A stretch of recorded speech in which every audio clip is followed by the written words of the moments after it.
এখন চুই গাছ দেখতে এসেছি। এটা চুই গাছের গোড়া। এটার বয়স 1 বছরের একটু বেশি। যত বছর যাবে এবং গাছটা যত মোটা হবে এবং শিকড়ের নিচের দিকে সাধারণত স্বাদ হয় অনেক। এই যে চুই গাছ, এটা অনেক বড় হচ্ছে। এইভাবে গেছে গাছ বেয়ে বেয়ে, মেহগনি গাছ বেয়ে বেয়ে। এই যে চুই গাছ, এই যে এটা মেনলি চুই গাছ।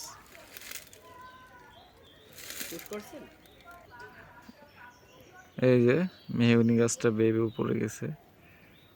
এই যে চুই গাছের কাণ্ড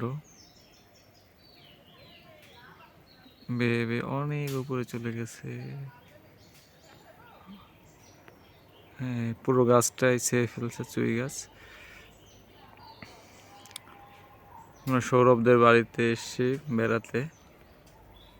ও চুই জাল দিয়ে মুরগির মাংস, ডিম, কাতল মাছ অনেক কিছু রান্না করছে। তো চুই জালটা খেয়ে আমি খুবই তৃপ্তি পেয়েছি। অনেক মজার চুই জাল।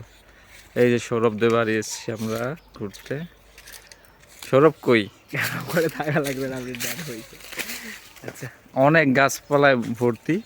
এটা হচ্ছে দক্ষিণ দিঘি না? হ্যাঁ, উত্তর দিঘি গ্রামে। এটা হচ্ছে ওদের পুরাতন ভিটে। এখানে এক সময় আমাদের শ্বশুর বাড়ির মানুষও ছিল না?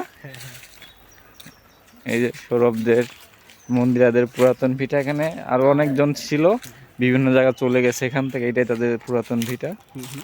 এখন বর্তমানে শুধু সৌরভ রায় আছে এখানে। অনেক গাছপালায় ভর্তি, সুন্দর একটা বাড়ি, গুছানো। আমাদের সাথে সৌরভ আছে, কিন্তু সৌরভ একটু লজ্জা পায়। হ্যাঁ, চোখ বন্ধ করে রাখো, সমস্যা নেই। দেখানোর দরকার ছিল খুব।